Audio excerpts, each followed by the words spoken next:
ကျွန်တော်ညီကိုကျွန်တော်ကပြောတယ်စနတန်းအောင်တာဟာအောင်မြင်မှုလို့ငါကမတတ်မှတ်ဘူးလို့ဒါဟာလှုပ်တဲ့လှုပ်ထိုက်တာတခုကိုလှုပ်လိုက်တယ်လို့ပဲငါကတတ်မှတ်တယ်လို့ဟောငါပြောတဲ့ငါထင်တဲ့အောင်မြင်မှုဆိုတာကလို့ဘဝပညာမှာမင်းဟာအောင်မြင်ပြီဆိုမှအဲ့ဒါကိုအောင်မြင်မှုလို့ငါကတတ်မှတ်တယ်လို့ဆိုပြီးကျွန်တော်ညီကိုပြောဘူးတဲ့အဲ့တော့ဒီစကလုံးဟာငါညီလို့မင်းပထမဆုံးကြားရင်ကြောင်းအားနိုင်လိမ့်မယ်လို့ဟောငါကူကြီးကစနတန်းအောင်တာကိုအောင်မြင်မှုလို့မခေါ်ဘူးဆိုတာငါလည်းစနတန်းငါလည်း10တန်းအောင်ထားတာပဲလို့သိရမလား10တန်းအောင်ထားပဲဒါမဲ့ငါလည်းငကုံးတော့အဲ့ဟာကိုအောင်မြင်မှုအကြီးကြီးငါတော့ဒါကြီးကအမတန်ကြီးကျယ်တဲ့အောင်မြင်မှုကြီးလို့ထင်ခဲ့ဘူးတယ်လို့ဒါမဲ့ငါ10တန်းအောင်ပြီးတဲ့ချိန်မှာငါဘဝကိုငါပြန်သုံးသပ်တယ်ဒါဟာအောင်မြင်မှုမဟုတ်ဘူးဆိုတာကိုငါသိသွားတယ်လို့အဲ့ဟာအောင်မြင်မှုမဟုတ်ဘူးအဲ့ဒါလှုပ်တဲ့လှုပ်ထိုက်တာတခုကိုလှုပ်လိုက်တဲ့အဆင့်လောက်ပဲရှိတာလို့အဲ့တော့ငါတို့ဟာဒီဘဝပညာမှာငါတို့က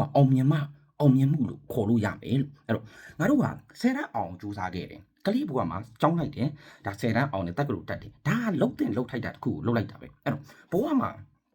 10တန်းအောင်နဲ့ဘဝမှာじゃမဟုတ်တော့ဘူးလို့ဘဝပညာမှာ10တန်းအောင်တဲ့လူတိုင်းအောင်မြင်တာမဟုတ်ဘူးမင်းဟာ10တန်းနဲ့အောင်တယ်ဘဝပညာမှာလဲအောင်တယ်ဘဝပညာမှာလဲအောင်မြင်တယ်ဆိုရင်တော့အဲ့ဟာကိုတော့ငါအောင်မြင်မှုပဲဒါကမင်းတို့အကြီးကျယ်တယ်သိရဒါ the greatest successful ပဲသိရမလားဒါဟာအင်မတန်ကြီးကျယ်တဲ့အောင်မြင်မှုလို့ငါသတ်မှတ်တယ်လို့အဲ့တော့ငါညီလို့မင်း10တန်းအောင်တယ်ငါဟာလုံးတင်လုံးထိုက်တာတခုလုံးလိုက်တယ်လောက်ဖဲသတ်မှတ်မယ်လို့သိရမလားဒါကြီးကိုကြီးကမင်းကိုချီးမွမ်းကန်းဖွင့်ဘုံတော်ပွဲဖွင့်နေမှာမဟုတ်ဘူးလို့ဒါကဘာကြောင့်လဲဆိုတော့မင်းရှိဆက်ရမယ့်ဘဝမှာအများကြီးကြံနေတယ်10တန်းအောင်တယ်တချို့လူတွေငါမြင်ခဲ့ဘူးတယ်ငါနဲ့เจ้าနေဘက်တွေအများကြီးရှိတယ်လို့ငါတက်တော်တဲ့လူတွေအများကြီးရှိတယ်လို့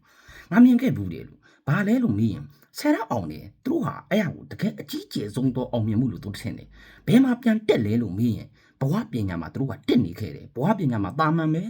ာမန်ဘဝမှာပဲနေလိုက်တယ်တာမန်ဘဝမှာပဲသူတို့ကနောက်ထပ်အသစ်ဆန်းတွေကိုမလိလာတော့ဘူးနောက်ထပ်ဘဝပညာမှာအောင်မြင်ဖို့မကြိုးစားတော့ဘူးအဲ့ဒီမှာပဲသူတို့ဟာအေးအေးဆေးဆေးနေသွားတယ်အဲ့တော့တာမန်ဘဝမှာပဲနေလိုက်ရတယ်လို့အဲ့တော့တချို့လူကြီးကငါမြင်ဘူးတယ်ကွာလို့ဘာလို့ဆိုဆဲတန်းမှာတော့ဒီကောင်ကြီးစားမတော်ဘူးကွာဒီကောင်လေးစားမတော်ဘူးလို့ငါညီနေလို့တာမန်မဲဒီကောင်လေး300ကျော်320 330ပဲဒါလောက်ပဲ250တချို့260လောက်နဲ့အောင်တာဒါပေမဲ့ဒီကောင်လေးဟာအဆဲတန်းနေပါ့တာအမှန်မကောင်းတာလို့ဒီကောင်လေးဘဝပညာမှာတကယ်တော်တဲ့ထိတ်တန်းရောက်သွားတဲ့ကောင်လေးငါတငယ်ချင်းတွေထဲမှာရှိတယ်လို့ချို့ဆိုရင်လို့ခုကားအုံနာတွေပဲဖြစ်နေပြီလို့စန္ဒဘိန်းကားအုံနာတွေငါအတိတွေထဲမှာရှိတယ်လို့စန္ဒဘိန်းကားတစ်စီးဟာဒီနေ့ခေတ်မှာသိန်းထောင်ချီတန်းနေတာဒါလူငယ်တယောက်က25အရွယ်မှာကားအုံနာဖြစ်တယ်ဆိုတာနဲ့တော့အောင်မြင်မှုကြီးမဟုတ်ဘူးသိရမလားကျွန်တော်ပြောတာလူဆိုတာသူ့အတိုင်းတာနဲ့သူပေါ့ဗျာဆိုကြတချို့ငါတငယ်ချင်းတွေထဲမှာရှိတယ်လို့တချို့ဆိုရင်ဟိုဟာဒီအောင်မြင်နေပြီလို့အခုလက်ရှိကျွန်တော်ဒီဘာတော့လူကိုတွေဆွဲတာတွေဘာတွေဘက်မှာတလောက်ဒီကောင်လေးသိန်းကိုတော်တော်ရနေတဲ့ကောင်လေးရှိတယ်လို့ငါအတိထဲမှာအဲ့တော့ငါပြောချင်တာကတော့ငါညီနေလို့ဆယ်တန်းအောင်တာဟာလှုပ်တဲ့လှုပ်ထိုက်တာတခုလှုပ်လိုက်တာပဲလို့ဒါပဲငါညီလို့ဒါပဲမင်းအဲ့အကြီးကိုအဲ့အောင်မြင်မှုမှာမိန်မောမနေနဲ့အဲ့အောင်မြင်မှုဟာအောင်မြင်မှုလို့မခေါ်ဘူးငါအမြင်ရပြောရင်ဒါဟာလှုပ်တဲ့လှုပ်ထိုက်တာတခုလှုပ်လိုက်တာပဲမင်းဟာဆယ်တန်းအောင်ပြီးရင်ဘဝပညာမှာဘဝမှာဒီမှာအဲ့ကြမ်းမ10တန်းအောင်ပြီးအပြင်ဘဝကိုရောက်လာတော့ငွေရှားတော့မယ်မင်းဟာအဲ့လိုမိဘစီကလက်ပြန်တောင်းပြီးကြောင်းတန်းမဲ့အရွယ်မဟုတ်ဘူးကြောင်းတန်းရတော့မှာမဟုတ်ဘူးငွေရှားတော့မယ်ဘလို့ရှားမှာလဲဘလို့လုံမှာလဲဘဝပညာမှာမင်းဟာဘလို့အောင်မြင်မှာလဲဒါကိုမင်းစဉ်းစားရမယ်လို့ဟုတ်ပြီမင်း10တန်းနဲ့အောင်ခဲ့အကျိုးသားတယ်ဘဝမှာမင်းဟာအောင်မြင်သွားပြီအောင်မြင်သွားတယ်ဆိုတာမင်းအတွက်သူများလာစာယူညှိုးနေရတဲ့အစင်တန်းမဟုတ်ဘူးမင်းသိရမလားမနေ့ပြန်ဘာစားရမလဲမှန်မဲ့အစင်တန်းမဟုတ်ဘူးဆိုလိုချင်တာမင်းဟာဟိုအေးချောင်းပဲဘဝမှာသိရမလား9လလောက်အလုံးမလုပ်ပဲအေးစီနှက်နေလို့ရတဲ့အနေထားဘာမှမနေ့ပြန်ဘာစားရမလဲဆိုတာပူစရာနေတဲ့အနေထားမဟုတ်တော့ဘူးဆိုရင်ရှင်းပြောရင်မင်းဟာဟိုဘဝပညာမှာအောင်မြင်မှုတစ်ခုကြီးမားမားရသွားပြီအဲ့ဟာဆိုရင်တော့ဒါအောင်မြင်မှုပဲငါညီလို့အဲ့တော့ဒီ10တန်းအောင်တာဟာအောင်မြင်မှုမဟုတ်ဘူးနော်အဲ့လောက်မိန်မောမနေနဲ့လို့လှုပ်တဲ့လှုပ်ထိုက်တာတခုကိုလှုပ်လိုက်ရုံပဲလှုပ်တဲ့လှုပ်ထိုက်တာတခုကိုမင်းလှုပ်လိုက်ရုံအဆင့်ပဲရှိတာလို့အောင်မြင်မှုအကြီးကြီးမဟုတ်ဘူးလို့ဒီစကားဟာငါညီဒီချိန်မှာပြောရင်